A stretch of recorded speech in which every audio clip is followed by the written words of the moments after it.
Three Grots in a Vox is intended for a mature audience. This means there will be crude language and discussions of adult themes, especially if we're talking about Tactical Marines or Gabriel's Seth. Viewer discretion is not only advised but encouraged. All opinions are our own and often given for humorous purposes. Any advice is given largely for entertainment purposes and would probably be ignored. But if you do learn something useful, count it as a win. Welcome everybody, tabletop fans, miniatures fans, and fans of weird grot nipples. This is episode 3 of Three Grots in a Vox, where we're going to be looking at Warlord Traits and Relics, mostly for the Blood Angels, in fact all for the Blood Angels except for the Space Marine ones. Now, those of you that are of a quick and sensible disposition may realise that this is actually part 2 of a video that started off on the Blood Angels Commander channel. We've put the second half over on here because we're trying to grow this channel, and John's going to slap me if I don't tell everybody to like and subscribe. Now, I think we're just going to try and get straight into it, but first Yes. I need a beer. We are going to get straight into it. So we've got 21 Warlord Traits to run over. We're going to run over... Wants to go to bed before midnight tonight. Yes, yeah. we're going to run over the Space Marines, Quarter to midnight. the Vanguards, School night, don't you know? the... Help me out here, the Flesh Tearers, and... The who? What? Who? Nobody cares. What? Who cares about flesh terrors? Yeah, nobody. People care. Do they? Person cares. Okay, so why don't we start there with then... why don't we start with the Blood Angels traits? Speed of the Primarch, trait number 1. Okay.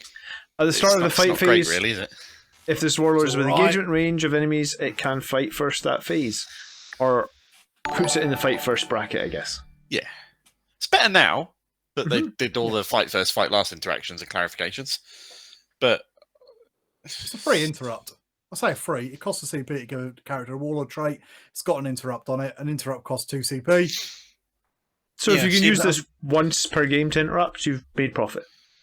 well, you've It's all right then, isn't it? broken even. You haven't made profit. Well, no, interrupt costs 2 CP. This only costs 1 Yeah, all CP. right, fair enough. Sorry, I forgot about that. Yeah, cool. Yeah. Yeah, okay, cool. And you're going to do that when you get charged, or you're in. You Or if charge you're in before and you're melee, in the or if second they round of charge combat, 2 things, then or you somebody fight lasts you. maybe you can interrupt. This means you can do this and interrupt. So if they charge you with 3 units, they're only going to get to hit you with 1 of them before you're going to get to interrupt and do this potentially. Well, it would go back and forth. So they Yeah. would be able to fight once, you would fight once. Well, You won't be able to They do would this fight. and then interrupt. Yeah, you can heroic intervene as well to bring your character with this in. true. I don't think right. it's. I don't think it's great. I don't think it's bad either. I think it's like a B. Yeah, I think it solid B. starts us off middle of the road. Okay, second trait. We can do All better right. than the last tier list we did, because that was the assassins one where everything was a B. Like, I even brought my assassin today as I like, assume some homage to things that. won't be a B. I mean, like probably a Flesh Tearers I mean, I'd Warlord put this trait or in C something. personally, but yeah. I think the flesh terrors one might go in a C, as a D. You think it's a C? I think it maybe was a C. I think it's. I It can think it's a probably B be now. I low think it's B. I bumped think up it's a little low bit. B. Low B. All right. Next up, Artisan of War, and this lets your character take a special issue war gear, which is adamantium mantle, artificer armor, mastercrafted weapon, or digital weapons. But this may be in addition to any other relic you already have. Yep. So Yes. it can be kind of nice to combo it on your warlord to take 2 relics. Yeah, It's a an key S. element in the combo. I almost always take this Me too. somewhere.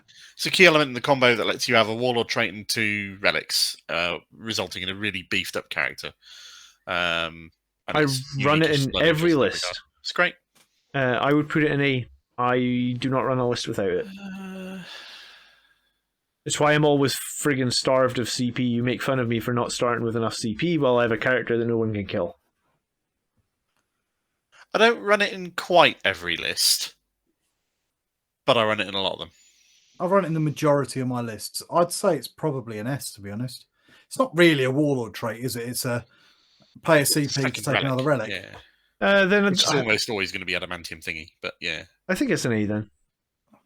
Mm, I don't think I it's think it's an S. I think it's only an S when you combo it with the fact that you can have... Well, the one that lets you take an additional warlord trait, Yes. which you then swap for a relic. yeah. So I think on its own, it's just an A. I mean, I guess the tier list doesn't really combo things together, does it? So I guess it's an A. It's really powerful if you combo it. But if you don't combo it, I guess it's okay. Yeah, that's fair. Okay, Soul Warden, Right. which is next. And Soul Warden is pretty cool. It basically gives friendly Blood Angels within 6 a shrug.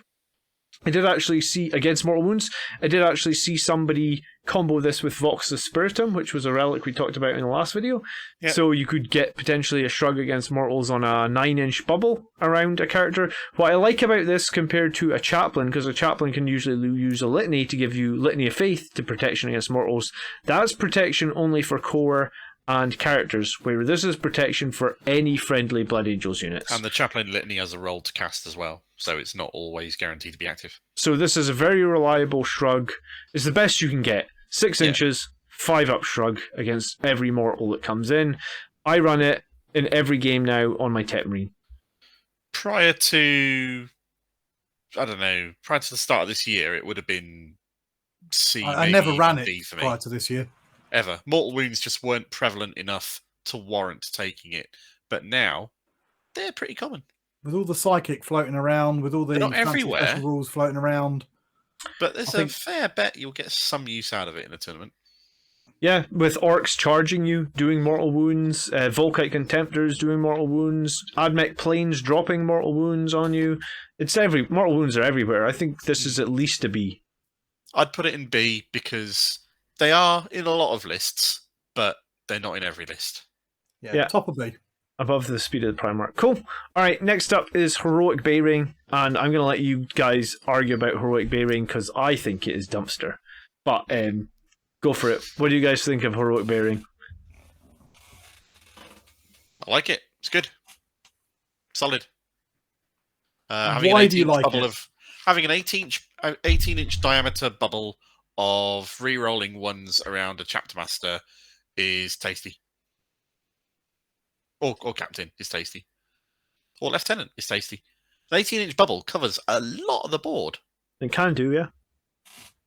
And also, core units get +1 to their leadership if they're within 9 of the Warlord as the second part, which is not really that relevant because it's relevant for Sanguinius. Yeah, it can be occasionally useful, but it's not massive. It's relevant if you're running really big units of things, certainly. Yeah, yeah. So I guess in a big jump pack list, yeah, I never run it. Dante has it. Yeah, it gives you flexibility for where you can place. Shut up. It gives you It gives you flexibility for where you place your buff character. You can have them hiding somewhere you wouldn't. They don't have to be accompanying people nearby. They can be buffing more of your combat line when doing it. It's not a must-take, but it's useful. I like it. Where do you want to put it then? You are the sole person. Sole person liking this one. I'd put it above. I'd take it above Speed of the Primarch quite happily, but I'd probably put it below Soul Warden. Okay, I can live with it there. Yeah. I'm not going to choose to take it on any character that I'm running, but if I'm running Dante as my Warlord, I will happily make use of Heroic Bearing, and it will be helpful to me in my list.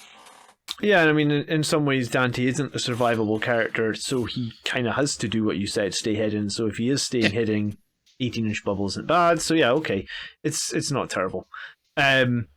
All right, next up is Gift of Foresight, and for me, I think this is arguably the best Warlord trait we can run. Reroll 1 hit, 1 wound, 1 save every turn, not battle round, turn. So that gives you 10 rerolls to hit, 10 rerolls to wound, 10 rerolls to save, arguably, if you make a hit, wound, save every turn. GW, whatever Kool-Aid you were drinking when you wrote this, it's fucking awesome. I want some. I don't know how it got past quality check, but it's great. We love it. Thanks. S tier. Yeah. Absolutely. So I think it's by far the best Warlord trait we can put on a model. It's the only no-brainer choice.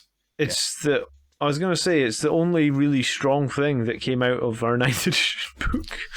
Come on, look at you getting all salty already. Everybody else has got better codex than us. Well, they do. I'm still going to drink their salty tears at this GT this weekend. Don't you just worry about that. All right, next up, Selfless Valor. And I think You're going to be reporting into BCP at this tournament, John? Yeah, it's in BCP, yeah. So we can track your progress in real time, game by game. If you want, yeah. Excellent, I'll do that. I better not lose to Tau in this first game. I will laugh my tits off. No, I'm not going to lose to Tau. Don't worry. I'm fine. Anyway, moving on. Selfless Valor, and this is a good one, I think. It's situational. I think it works best on the Judas CR, and I think we all probably agree with that. Yeah. Give him a 6-inch heroic intervention. The interesting thing about the heroic intervention, you guys probably know this, but maybe not all the viewers know this. If you are within 6 and you can take your heroic intervention, you do not need to finish your heroic intervention within engagement range. Indeed. So you can heroic intervention 4.5 inches, then you're in range to use the Judas CR's Temper Mortis, make the enemy fight last. So you can basically have your Judas CR completely protected. I reckon this is probably an A. I mean, it's situational, really, but it's really good. If you're running a Judicia, there's a very good chance that this is what you're going to run him for. Yeah, and even if you're running it on anything but a Judicia, then it is still incredibly useful for comboing with Angel Sacrifice. It's great. Yeah, great. It's a really good Warlord trait. I think it's definitely an A. Yeah, another thing to say is quite often at the end of the game, if you think about an objective and you think about 3 inches away from it, at the end of the game, if you have a character sitting on an objective, you know the enemy can bring in like a couple of models, maybe an obsec it away from them, and they're just outside of 3 inches. If you have Selfless Valor and you've got that 6-inch heroic, which is what we like to do in our Sanguinius Guard, but if you have that 6-inch heroic, it just means that you will not get like a single orc boy cannot steal an objective from you at the end of the game, because you'll just heroically intervention. Anyway. Yeah, and you'll probably kill him, right? So Selfless Valor, I think, is great. It is an A. Cool. Okay, so I guess they started drinking the Kool-Aid about number 5 on this list. Pity they didn't drink some before they talked about Dante, but let's move into Flesh Tearers. Sure. So number 1, Merciless Butcher. Each time this Warlord... about Dante. Okay, sorry, go on.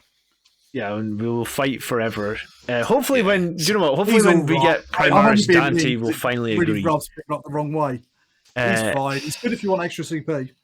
Each time this Warlord is selected to fight, make 1 additional attack with one of its melee weapons for every 5 models within 3 inches of it, to a maximum of 3 additional attacks. I think in practice, this is going to maybe get you 1 extra attack. 2, if you're lucky. Yeah. I'd probably rather just have a Death Company character and use the Death Vision in the off chance that I'm suddenly in combat with 15 models. Yeah, because the Death Vision is 6 inches, whereas this is just 3. And there's no cap on the Death Vision either, if I'm correct. So, yeah, this is Seth's Warlord trait, isn't it? Yes. Because everyone thinks Seth's overpowered. It's because of this Warlord trait. It's not. It's because Seth has the... That's fight twice. Fight twice, yes. I know, I was lying. Okay. Because he's shit. No. Don't anybody think we know anything about Flesh Tearers. We don't. We're just making this stuff moving up. on. Looking at this Warlord trait, I don't think it's very good. I would probably not bother with it. I'd take something else over the top of this. Yeah. Okay. It's niche because you're not going to fight units of more than 5 very often. When you do in a tournament or a competitive environment, it's going to be, I don't know, every other game at most, at which point you'll get massive use out of this one. So it was situational useful, which means don't take it in competitive. Yeah. Okay. I think I'd almost always take a Death Company character if I wanted something to blend lots of things rather than doing this. Yeah, Death Company character with the Teeth of Terra is probably going to be better than this. Okay, next one is Of Wrath and Rage. Each time this Warlord makes an attack, an unmodified hit roll of 6 scores 1 additional hit. Wait for 1 second, though. We didn't put Merciless Butcher in a tier. Where are we putting that? See, I think Of Wrath of Rage is probably going to join him because... Yep. Well, how many attacks has a character got? We're looking about 5 or 6 to 8 attacks. So that's one. So you're likely going to get one extra attack out of this. At that point, would you not just take Imperium Sword, get the 1 extra attack anyway, and get to reroll the charge? And the extra benefits it gets. Yeah, absolutely. Yeah, so I actually think this is kind of dumpster. Maybe we can put it in C. You're right. No, I'm right, yeah? No, I think you're right. I think, dumpster. Yeah. It. Okay, I guess their Kool-Aid didn't last very long, literally 2 Warlord traits. Alright, Creation Flesh Born. Tearers went, oh shit, don't care anymore. Each time this Warlord declares a charge, enemy units that were targeted cannot fire Overwatch or set to defend, and you can reroll the charge for this Warlord. So the no Overwatch thing is certainly nice. It I run a Whirlwind in a bunch of games to help not have to deal with Overwatch. It might be tasty in the new year when Tau get the new codex. Yeah, very true. It's pretty good if you're doing things like want to charge a Smash Captain into a knight or something. Yep. Yeah. I'd say reroll charge is always useful on a character you're going to get in a melee for the same reason as we covered with Icon of the Angels this earlier. Is the best Flesh Terror trait, I think. Yeah, I think it's a low A or a high B. I'd put it in B. High B. The Overwatch isn't quite such a thing as it used to be. But reroll charges is probably a better choice. I was going to say, when you're fighting Andrew's friggin' 3 squads of 3 buggies that get about 9d6 strength 5 -2 -3 hits, Overwatch is still, He won't be... Used in the right place at the right time. It's a tasty thing. Yeah, you're right. Okay, so we'll put it just below Sword Warden, but it is right up there at the top of B. It's a good Warlord trait. Okay, let's move on to Space Marine Warlord traits then. Yay!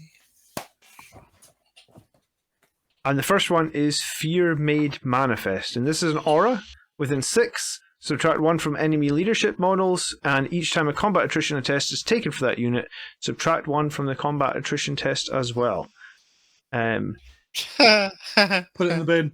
Yeah. I was going to say, it's... Let's talk about this, actually. Let's not just be quite so flippant about it. But leadership shenanigans don't really work in 9th edition. In 8th, when it would wipe the whole squad, it was worth trying to stack a few of these together, get them to fail a morale test and wipe the squad. But now, what you're looking for is, if you can stack it all together, you force them to take a combat attrition tests and fail a leadership test, you kill one, maybe you kill a couple more, if you're lucky, and it's a lot of work to get that couple of casualties. And being a bit more analytical of this, as Tony is being, the combat attrition test buff in there is useful, but it's useful against big blobs of units because you'll then start to lose more models the more dice you roll for each model left in the unit after they're taking the combat attrition test after they failed their morale check, if they failed the morale check. So that makes it niche useful under certain circumstances, which means you're not going to take it in a competitive environment. It's the same problem that goes with the Reaver Lieutenant. Cool model, but it's got no combat abilities. He's not killing anything. All he's really doing is debuffing the leadership, trying to fish for those fails of the combat attrition. And you're generally just better off taking someone who can kill things. Or kill 2 through combat attrition, or give him a proper weapon.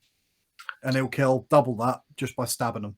And if an enemy has a big blob of models that's taking a leadership test because you've killed a few things, and they know that your character's in combat with them because they've got this, then I'd use that strat to auto-pass the morale check.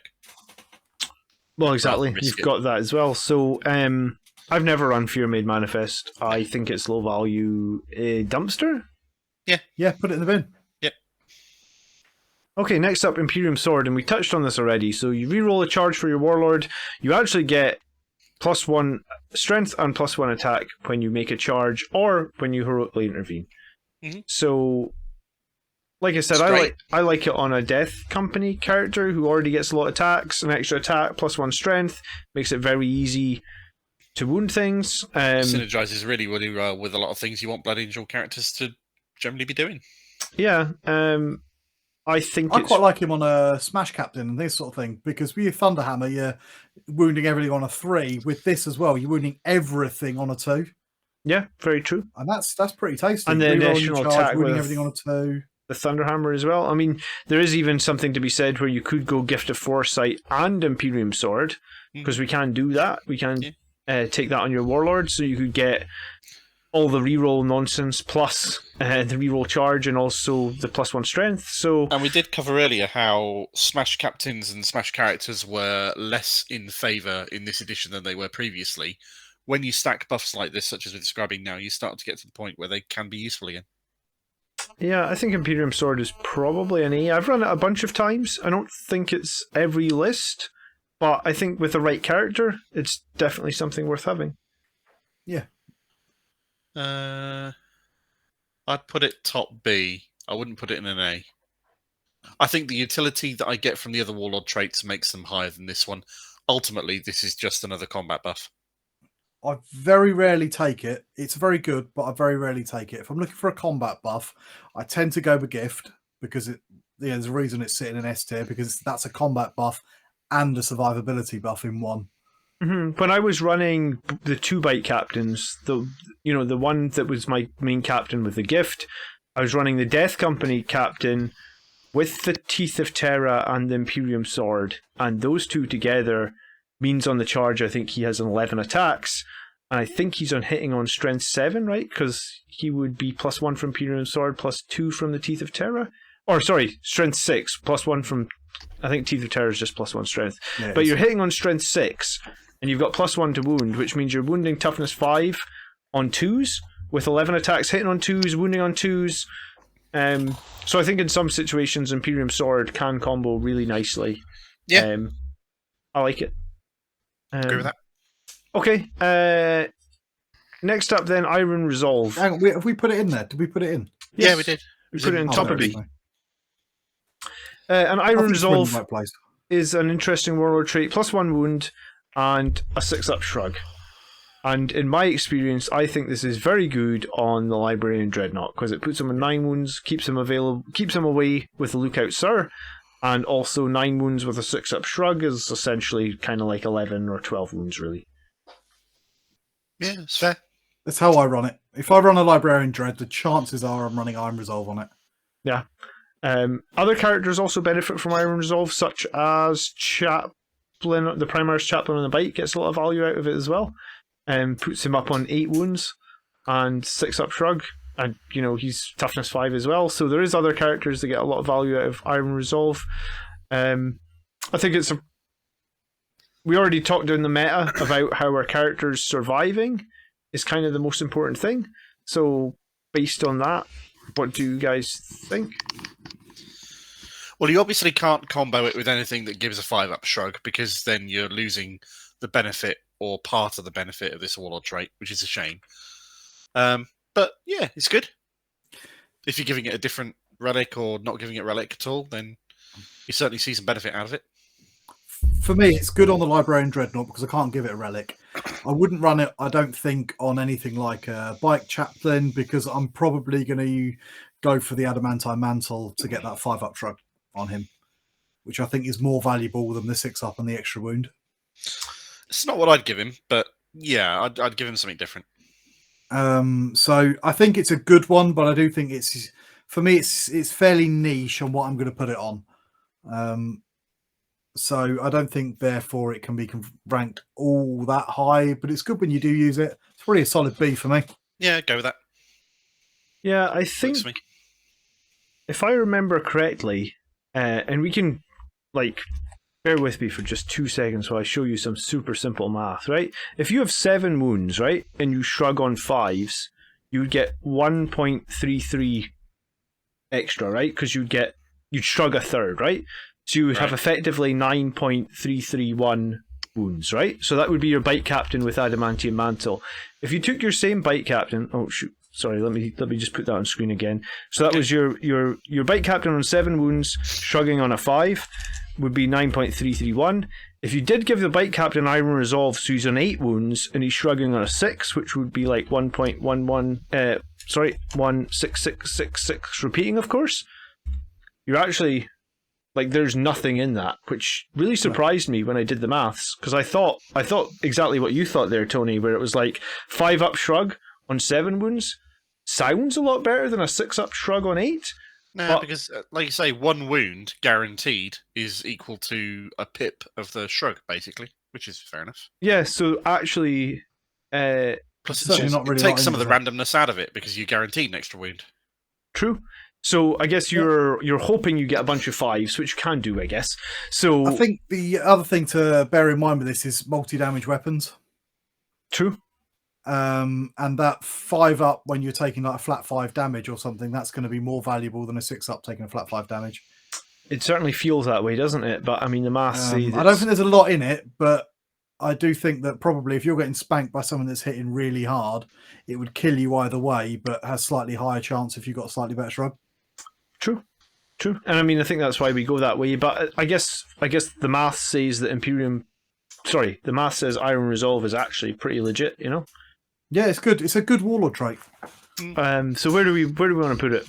I'll put it around Imperium Sword and Soul Warden. Yeah, top of B. Just below Soul Warden? I think Soul Warden brings more utility, probably. Not bothered. 6 one way off, doesn't the other, I think. Alright, I'm going to put Soul Warden higher because I run that every game at the moment. Okay. But that is just a victim of the meta because there's so many mortal wounds around. Next up then, Storm of Fire, and I admit I have never run this one. What? Oh, sorry, No, Champion I of can't remember Humanity. what it does. I've missed one. Sorry, Champion of Humanity. I haven't actually run Champion of Humanity either, but I've looked at it, and Champion of Humanity is pretty interesting. So each time the Warlord fights, if it's within engagement range of any enemy character, add 1 to its attack characteristics. Each time the Warlord makes a melee attack against the character, add 1 to the attack's hit roll and its wound roll. So basically, Champion of Humanity makes you a character killer. It does and it doesn't. The reason why I've never taken this is because of the limits on stacking and wound rolls. If you're charging into someone, you're already getting +1 to wound from being Blood Angel, which means you're negating part of the benefit of this Warlord trait. That, coupled with the fact that you kind of want to be charging characters, but you're not always going to be. It'll be a very situational thing that your Warlord is going to be doing that, or they're going to be charging you, getting to fight with characters, means that this isn't going to be as useful to me as often as I would like my Warlord trait to be as useful to me. You're probably hitting on a 2 as well. Yeah. So that bonus is only if you're going to be taking any negatives. Unless you're Librarian Dreadnought. Unless you're Librarian Dreadnought. But again, Librarian Dreadnought, I'm going to stick Iron Resolve, or if it's the only thing I've got as a character for smashing things, I might put Gift on him, which I've done before. If you're putting it on a character who is hitting on a 3-up native, why are you buffing their melee ability? Because they're not good at melee. Yeah, that's true. It sounds good. I'm never taking this. Yeah, I feel like there is a situation, surely, that this can be run, but yeah, I've not found it yet. There's that Blood Angel secondary whereby you name a character and the opponent names a character and you want them to have a fight against each other. And this would synergize pretty well with that if you were doing a more narratively led battle or something on those lines, but not in a competitive environment. Okay. Where do we want to put it then? I'll put it in C. Yeah, C. It doesn't suck, but it's niche. For a lot of the time, it's going to be exactly the same as Merciless Butcher. I was going to say, is it better or worse than Better Merciless? because it's Merciless. Is it better? Merciless Butcher sometimes gets you more than 1 bonus attack. It's better because it's for Blood Angels.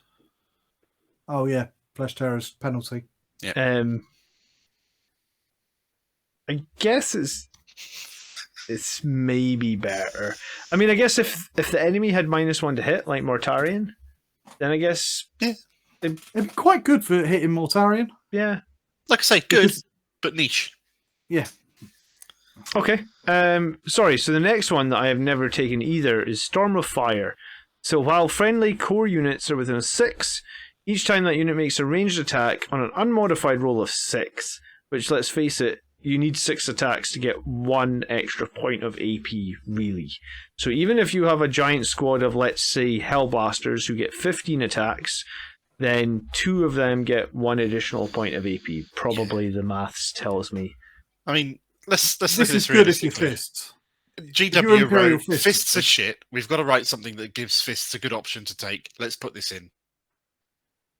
Because it will stack. If you're stacking up the heavy bolters and things like that, then that, or the auto bolters or anything really with bolt in the name of it, so you're getting a lot of shots. Then suddenly this is going to start to have a big impact. For Blood Angels, it's pointless. Put it in the bin. For other chapters, then this has got some niche utility if you're a shooty kind of chapter. Is it just dumpster for us? Yeah, totally. Below the leadership one? No, the leadership one is truly the worst thing you can possibly give your person. Yeah, that's fair enough. Okay, all right. Next up then, Rites of War. And from one end of the tier list to the other end of the tier list. Yeah, so while friendly core and character units are within 6, and I guess it includes yourself because you're typically going to be a character that has the trait or the aura, you gain objective skewered keyword. Fucking brilliant. Right away. It's just great. OBSEC wins games. Yep. Where do you put? Below gift. I've never run it. An A for me because I don't run it in every game. No, but I actually rarely run it. But do you think you should do? No, I don't feel like I miss it. I tend to go with 2 ways. 1, I'm bringing enough things with OBSEC that I don't care. Or 2, I'm going to kill everything. Yeah, I usually go with I'm going to kill everything approaching. Okay. So I have run it. It's all right. I've put it on. Before I was worrying too much about Soul Warden, I did put it on a Tech Marine once, and then had him sitting with some Dreadnoughts on an objective. But I very rarely find a need for making units that are not OBSEC. I mean, if you were playing up against, let's say, Drukhari, and they're spilling out raiders full of OBSEC shit onto all the objectives all across the map, Rights of War is going to be brilliant, I think. Well, it's not, though, is it? Because they're still going to have more men than you with OBSEC on the objective. Well, not if you've positioned your guys wisely, I guess. Yeah, you've probably putting it on a 5-man squad, and they've bringing a 10-man squad of OBSEC. You're talking about the difference between giving up completely and putting up a fight. Yeah, I think... I don't take it, but I actually do think it's kind of like it is strong enough to be in S tier. I think it's an A. I think, Mark, you think it's an S, don't you? Mm. I think you're overruled then, Tony. I mean, we'll defer to your judgment when there's some more flesh tier stuff to get opinion. No, I think it is. I think you have to be playing at a top level to make it. I would rather have Rights of War and a small OBSEC unit, I don't know, Incursors or something, and take away their big blobby stuff, or against Necrons, things like that. I think where this does come in into its own is when you're fighting armies that, like, for example, Custodes, that do all have OBSEC, but then you're now OBSECing with more troops, and you're going to steal that from him. You're not likely to kill him because he's too tough. And now little baby knights can have OBSEC as well. They can now. You're going to start seeing knights having a bit more presence after that buff in the balance, because they're pretty tasty now. Was it they count as... only the little ones have got OBSEC, though, haven't they? Only the little ones get OBSEC in a pure knight's army, but a knight can also take a relic that gives it OBSEC with a banner of and it counts as 10 models. Yeah, which is horrific. How often are you likely to have more than 10 models that you've now given OBSEC to take it away? When you run someone up to it with Visage of What's It and take away its OBSEC, and you give your own OBSEC to it. I think this is where it really comes in, if you're going to put both on something. Yeah.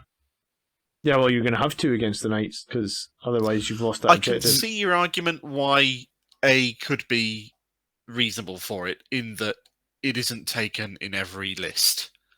But I don't think that doesn't mean it should be. Doesn't mean it shouldn't be. Yeah, and like I said, I don't run it, but I do see the power in it. If you don't run it, that is also an argument against it being an S. Yeah, sure, but the reason I don't is in my battalion list, I've got 3 units of OBSEC, and they're all right. Everyone takes Gift of Foresight because it's a no-brainer. Yeah.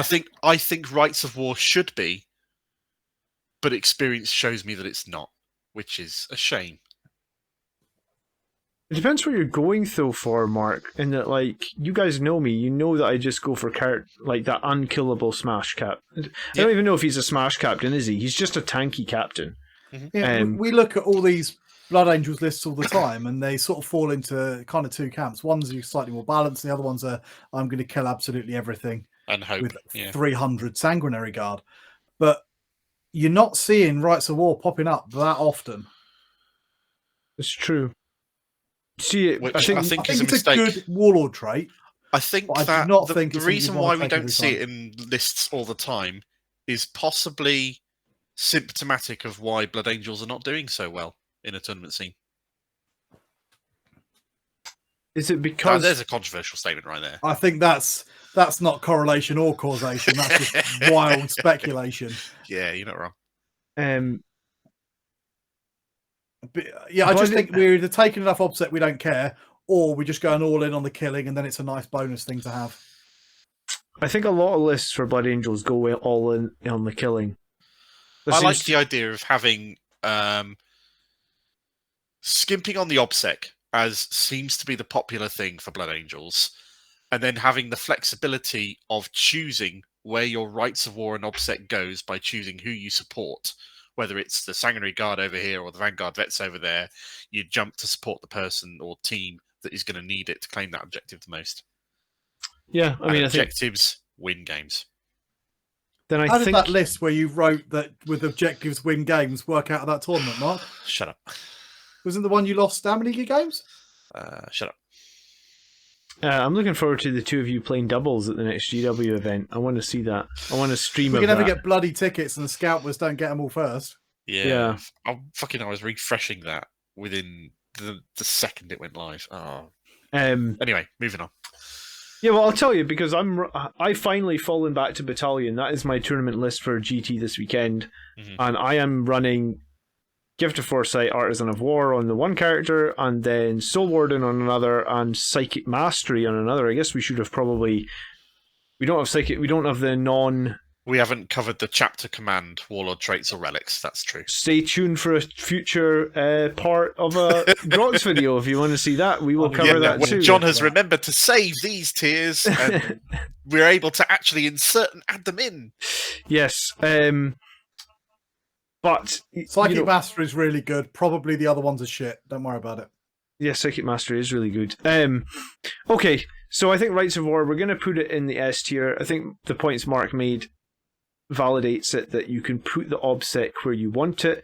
I do think that there's a lot of strength in that sort of like double patrol or patrol Vanguard Blood Angels list, and I ran it for the last 3 or 4 months and won like a lot of games on it. So I think that there's quite a lot of strength in that. Like, you don't need a ton of OBSEC if you play right and you use your Rights of War effectively.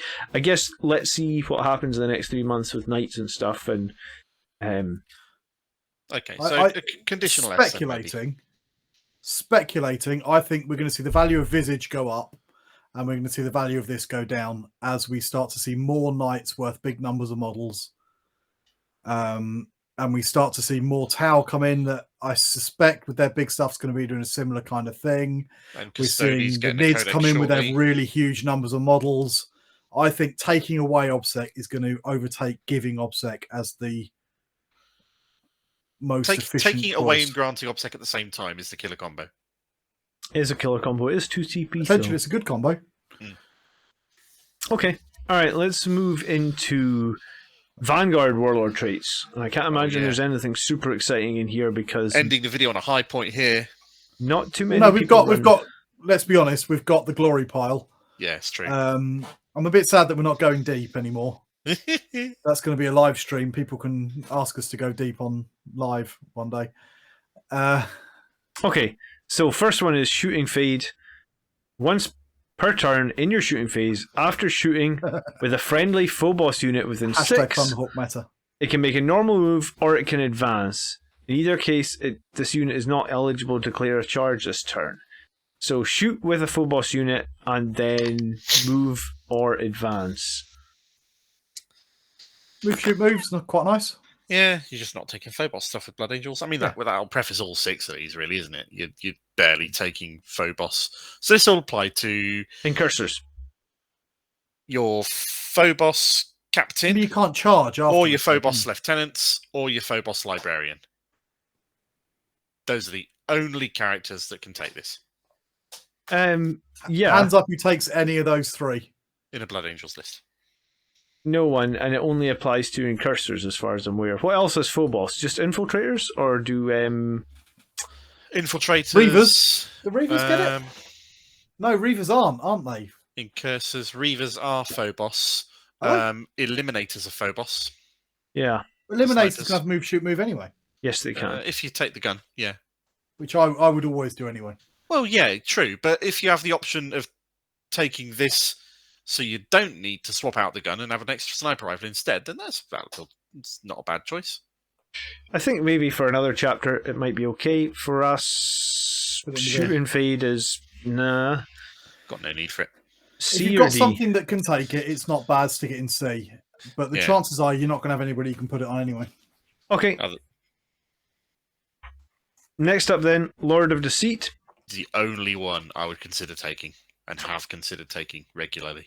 Yes. So after deployment, you can select up to 3 Phobos units. You can redeploy them, or you can put them back into strategic reserve. if both players have the ability to redeploy, you roll off. It used to be better because you used to wait and see who got first turn before doing this, but now you can't. So it's less useful than it was. What I've considered taking this on is a Phobos Lieutenant, and then I want to plonk my Lieutenant in the middle of the board with all my incursors and whatnot. I can then use the Lord of Deceit for its Lord of Deceitness, and then I can use my Lieutenant to support my incursors for charging turn 1 or 2, or if I've brought anything in the midfield for that reroll to wound. And I think that's where I've considered using this. I haven't, because I've never quite found the spare points or slots to bring in a Lieutenant just to do that. But I have been considering it for a while. It's a Warlord trait where you have to build a not insignificant element and portion of your army around this trick and making the most of it. And doing so just takes too much away from what you want to be doing with the rest of your army, really, for Blood Angels. Yeah, is there any chapter that Phobos troops like this are super strong for? I will use this as a S tier pick for my Raven Guard army. I will use it in every fucking army I run. Okay. But you would put that on probably, I presume, your Phobos Captain with the Magic Sniper Rifle of Doom or something like that. Yeah, I would probably put it on either a Phobos Captain or Phobos Lieutenant. I would not run a Phobos Librarian with them for a variety of reasons. Terrible. Yeah. And then I'd redeploy snipers with it to be in a great line of sight to make use of Raven Guard bonuses and snipe the crap out of things turn 1. Okay. I'd also redeploy Chapter Master Kavan Shrike, who is also Phobos, with it. And that's a really good thing to do. But anyway, not Blood Angels. Yeah, so Lord of the Sea maybe strong for other chapters, not so much for Blood Angels. Where do we rate it? See? I think this is the best Vanguard trait they can take. Oh, yeah, absolutely. So top But of it's a sea? Vanguard trait that we can't put on anybody because we're not taking any Vanguard characters. Below Champion. Below Champion, okay. Yeah. All right. Next up for the Vanguard trait is Master of the Vanguard. So you get to add +1 to charge rolls for Phobos units within 6 of the Warlord, +1 to advance and fallback rolls. What? Oh, yeah, sorry. So, I could see this if you wanted to build a really incursor-heavy list and go for your turn 1 charge, but it's such a risky play. If you wanted to put it on the Reaver Lieutenant and support a bunch of stuff, then yeah, that could be quite tasty because he's the most melee-centric Phobos but he's not. character The standard Lieutenant's better for melee. No, he's not. Which is ridiculous, but the Reaver doesn't get any AP, Yeah, fair.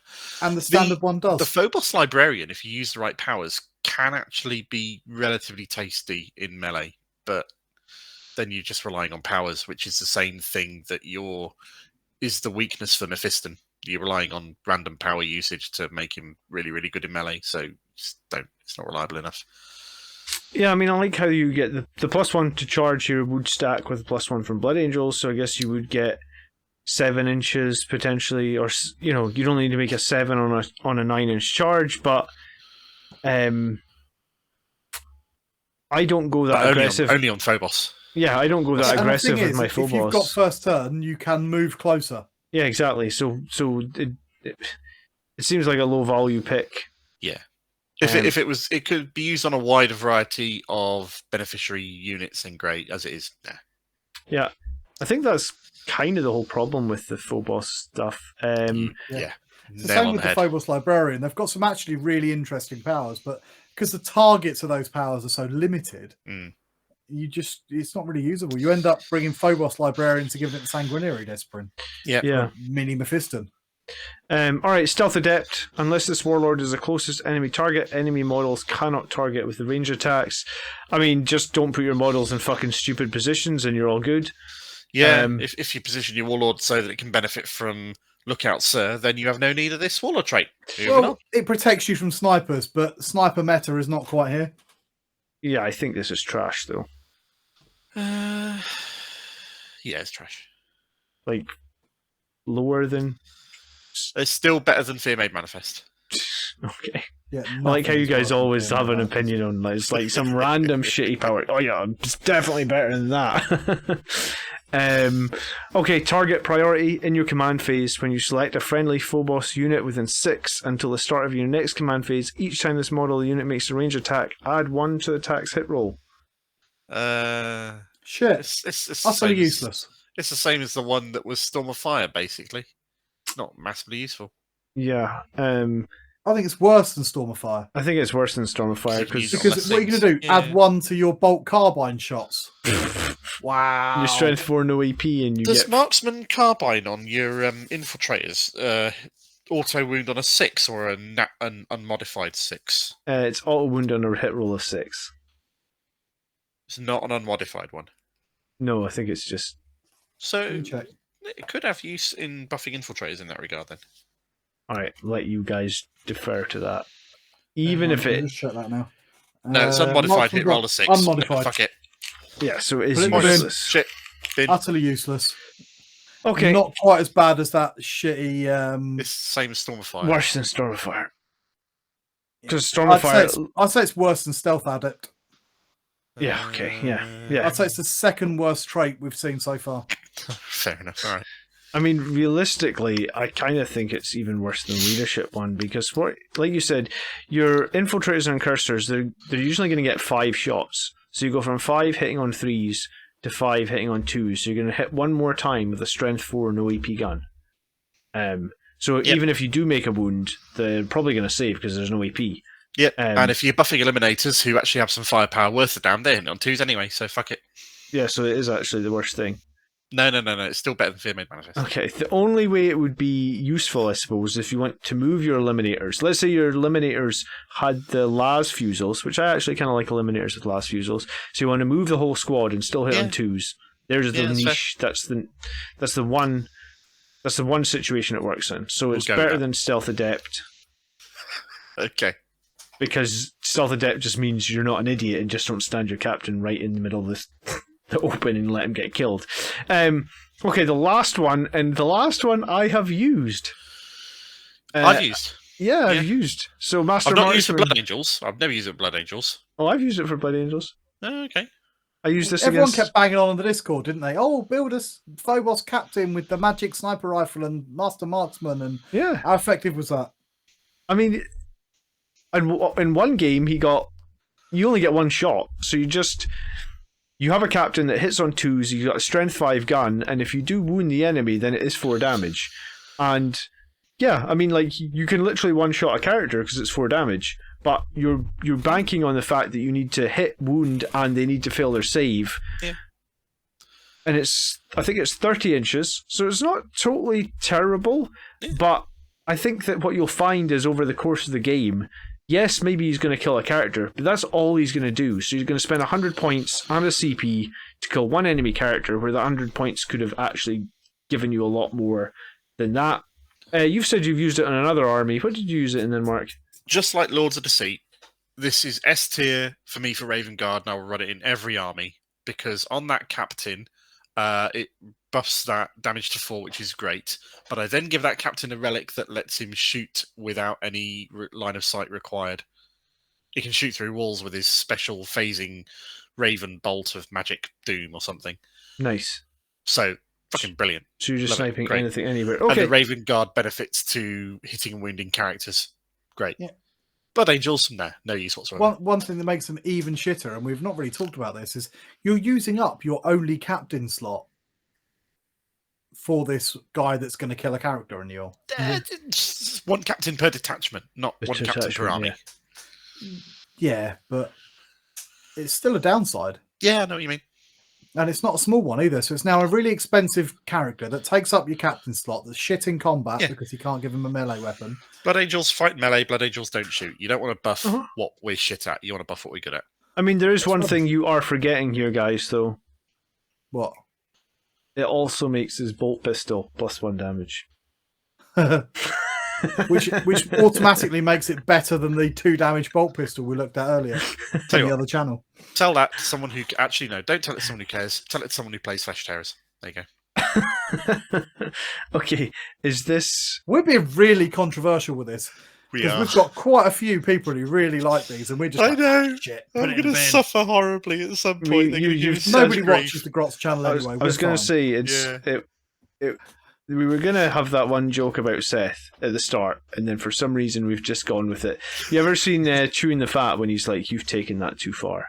That's what's happened. How far is too far? Yeah. How far is any distance after that first joke, I guess?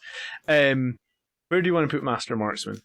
C, bottom of C, with the other one that they had for Vanguards, I think. Yeah. It's not a shit trait. I just don't see me taking it. So C sounds reasonable.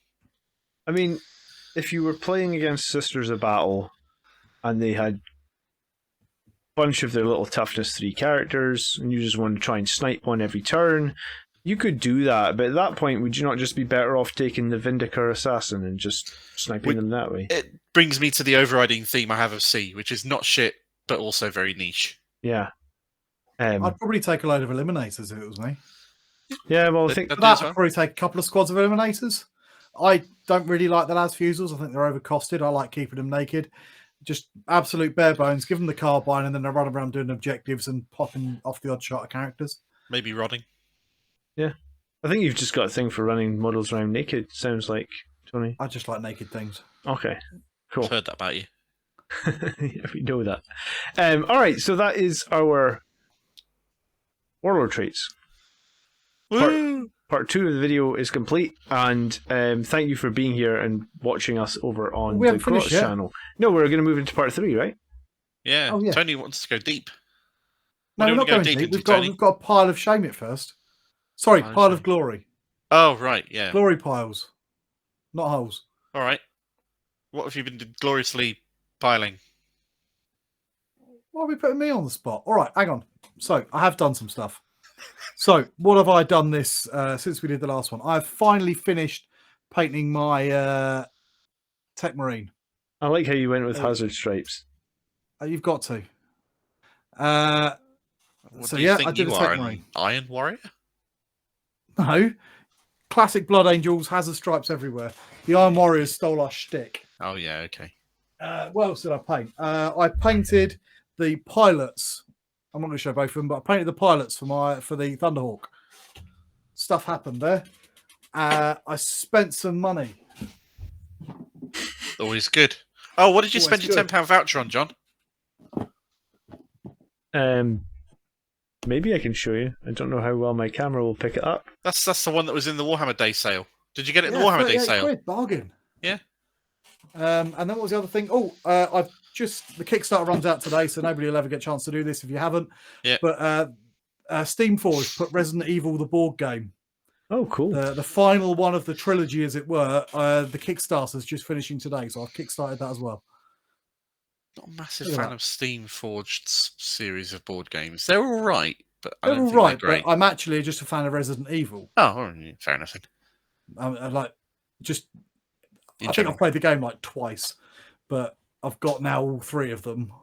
Cool. And I mostly just want to paint all the little characters because I'm a nerd.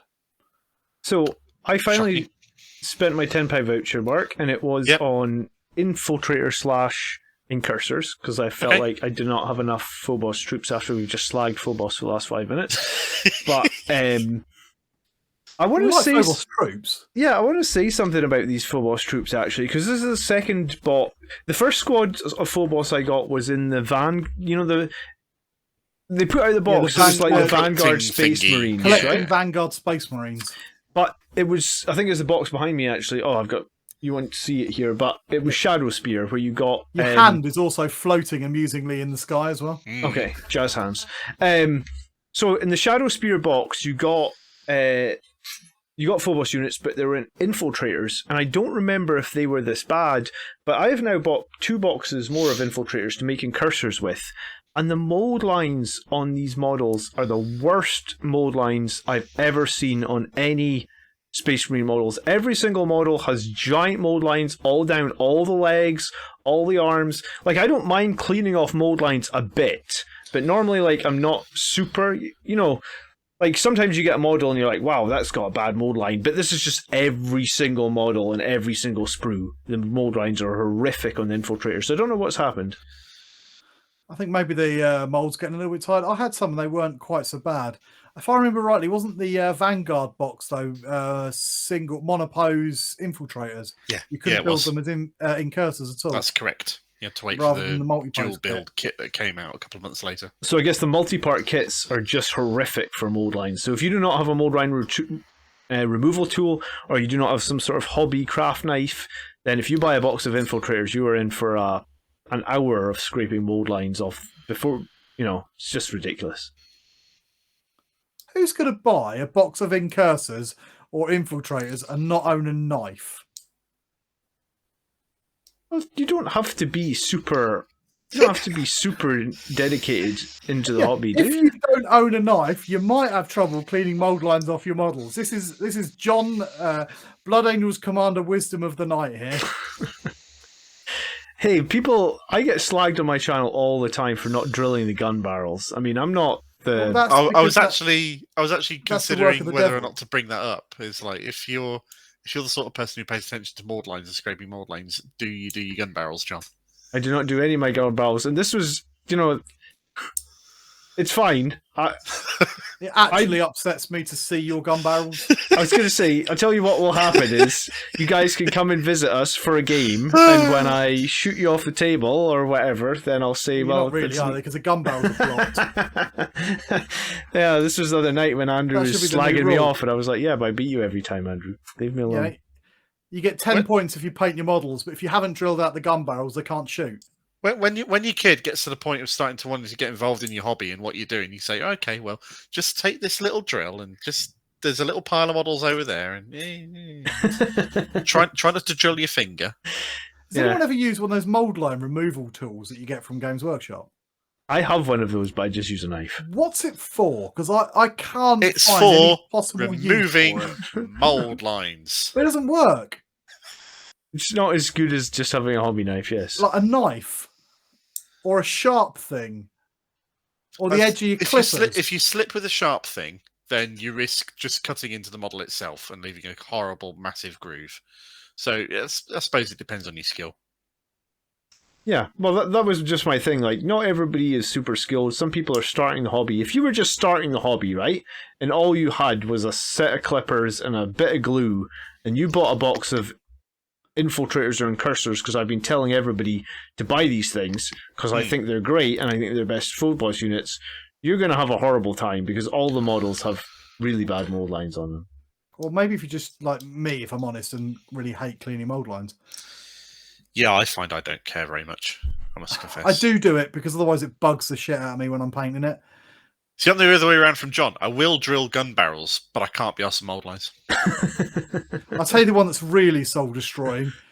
You get those like little like smokestack kind of exhausts on vehicles and dreadnoughts and things. Drilling out the holes in that. Seriously? You do that? Yeah. Fucking hell, dude. Wow. Okay. But not on my. I always used to religiously do it, but when I built that ironclad, I just couldn't be asked. I thought I'm going to run this like twice, probably for a laugh. You do it on a Rhino? Do it on a Land Rover? I did it on my Baal Predator. Wow. The model that will never, ever That's dedication. Be played or used again. Games Workshop have something against Baal Predators. What's the bet we'll see a points drop on them in the January... That's just because I did the video and shared it on the Games Workshop Facebook page saying, hey... They posted up. They're like, "Hey, it's the last day to share your survey results." I was like, "Bang! I've made you a video." It's like, yeah, Baal Predators. Like, fix them. Fix all the things that nobody plays. Like, make that somebody's full-time job to just like correlate army lists through hundreds of tournaments, and then surely if you did that, you would just have a huge list of models that are never played. You just be like, right, all these models that never get played, why don't we try and just maybe drop their points 5-10 points and then do the same shit in 3 months and go like, wow, lots of people are now running Storm Ravens or Baal Predators. Maybe we made them usable. Here's a question for you guys. the new rules in the new update dropped this week, right? Where like you can now only take 2 flyers. Do you think that gives Games Workshop space to actually make the Space Marine flyers good? Because right now, let's face it, we could go and... Do you know what? I'll pull up the tier list that we did on flyers. I think we liked Storm Talons. We thought they were all right. Yeah, because, and primarily because of their synergy with the secondary that allows us to score points by flying them into... Which, ironically, the Games Workshop update that's just come out has made them less good at doing that. Has it? Why? Yeah, because you can't take 3 of them anymore. Yeah, just 2 of them still tasty.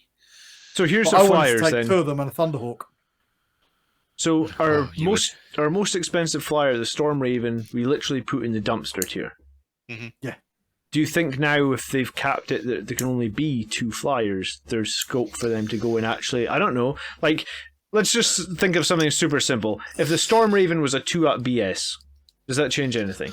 No, you know? The problem with the Storm Raven is the points that you're paying towards it having a very large transport capacity that can be very easily shot out the air before it can disgorge its troops. Yeah. Its durability for its points cost is what kills it. That won't change based on this.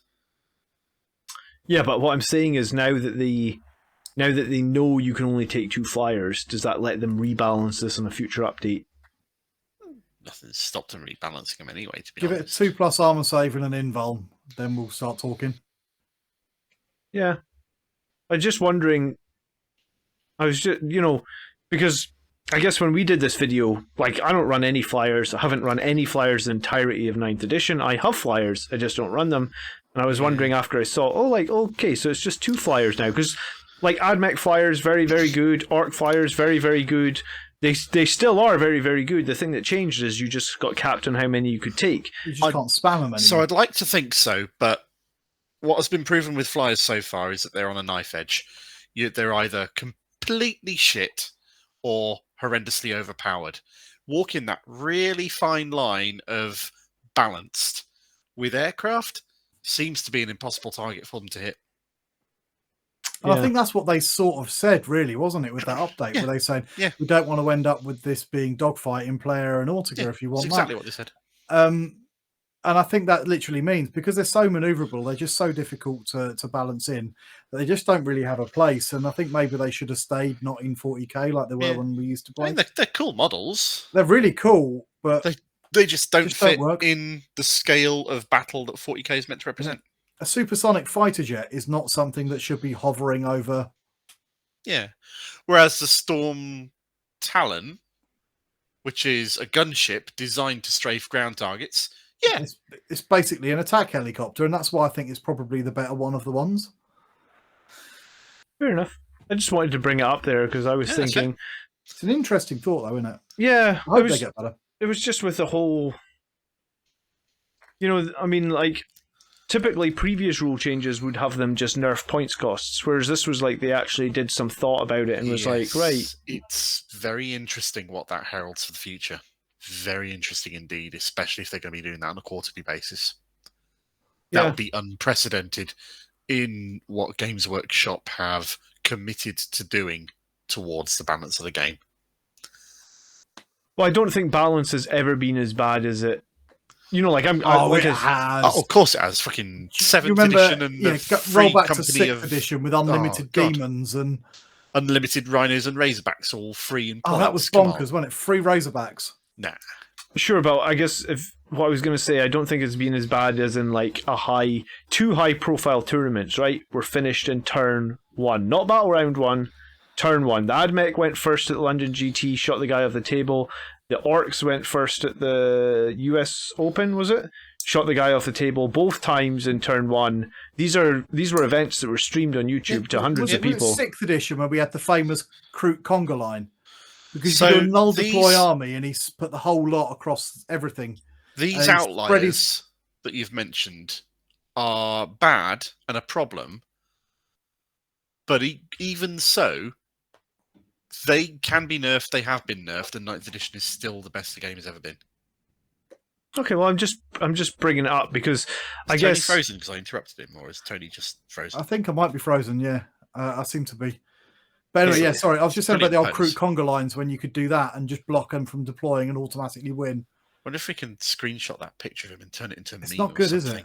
Am I frozen? Let me see if I turn the camera off and on again. See if that comes back. We'll have to make that as a meme or something or other. I guess Discord and the differences though now was in 6th edition the matches weren't streamed on YouTube to thousands of people, or Twitch or whatever they streamed them on, and plus the imbalance was so wide and so rife in 6th and 7th edition that they just gave up all pretense of giving the slightest shit of balance, and it was just awful. Okay, all right. He's not moving, is he? No, I am here, but I think my camera's overheated with the sheer bullshit being spewed. Okay, thank you for that kind words, Tony. Do you want to log in with your phone, Tony? I have no idea if that'll work. I'm still here, but it looks like I'm invisible for a minute. You're on your GoPro. That's fine. We'll put a picture of like Donald Duck there or something in the edit. You can use Sanguinius. Sanguinius. Yes, we could use that. Okay. Anything else to say this week, or are we about ready to wrap up? I think we're good. I think we're probably just about there, aren't we? Does that mean that we're almost going to finish on time? Sure. Let's finish on time. Thereabouts. We have some plans for the future episodes, so please consider. We like suggestions. Yeah, we're welcome to suggestions. You can leave us comments down below about anything that we talked about in this video, or leave us comments about the relics that we talked about over in the Blood Angels Commander channel. That is fine. If you are watching us for the first time over here, then consider subscribing. We are going to be releasing weekly or bi-weekly episodes, I think is the plan. One of our crazy mad nutjob fans on Facebook has asked us to review his Iron Hands list and literally mercilessly rip it to fucking bits. So we're pretty good about do that things, aren't we? Episode. Yeah, exactly. Yeah. So we'll do that at some point. And if that's fun, then we'll see about doing that with other people submitted lists, although not as many as John does, because we can't do that all the time. If it goes well, we don't want to get submitted and bombarded and have too many people. Yeah. The queue on my channel for lists is quite long. I'm just going to be this assassin now because, Okay, they're just assassin. We'll probably follow up because we did assassins in episode 2. We will do Inquisition models when they release the new book, whenever that may be. Do we want to give away what our planned frequency and schedule is going to be? Well, we can give away roughly, I guess. I think so. Yeah. So we're aiming for every 2 weeks, and hopefully we'll hit that aim. Yeah, something like that. So there will be regular content on the channel, and just come hang out. And I think Tony is planning live streams in the future. I mean, maybe that's been delayed now that we just broke his camera. But I mean, any camera looking at Tony for that long, there's a chance it's going to break. Exactly. So even if it was a live stream, you wouldn't have to look at me. You're just going to look at what we're doing. I think we're going to try and get a few more smaller videos. We did mention that we're going to pull apart someone's list on the channel. I think we've also got plans for when they drop the rules update and the points updates to do January, a short video looking at that, rather than just our standard podcast episodes. Yeah, absolutely. And hopefully next time round I will update you on how I did at this GT, because I'm excited. Yeah, I look forward to it. I'll follow you on BCP, don't worry. Okay. Yeah, I'll broadcast your progress all over the Discord and the Facebook group. Okay. And I've no doubt that we'll be back on the BAC channel whenever John's starved of content. Yeah, you guys aren't getting out of it. We will have you back over there at some point. People love you guys, honestly. Weirdos. So, yeah, I mean, I think just in the chat earlier tonight, because we watched the second episode aired tonight as we're filming the third, someone just literally, the first comment in the live chat was like, I'm just here to see Tony and Mark. And I'm thinking, yeah, yeah. So at some point, you might just not, it might just be the two of you guys, just be like, fuck John and his stupid channel. We've got this, so we'll see. Two Grots and a Vox doesn't really have the same ring to it, does it? No. Couldn't do. And we'd have to Photoshop out your back nipples. Yeah. Okay. We almost went an episode without mentioning them. Oh well. Right. Maybe that is like everybody can guess when it's mentioned each episode. Anyway, we will catch you all in the next episode for sure. thank you so much for watching. Mark and Tony, as always, has been a pleasure, and we'll see you in the next one. Have a good one, everybody. Bye, everybody. Tony's waving.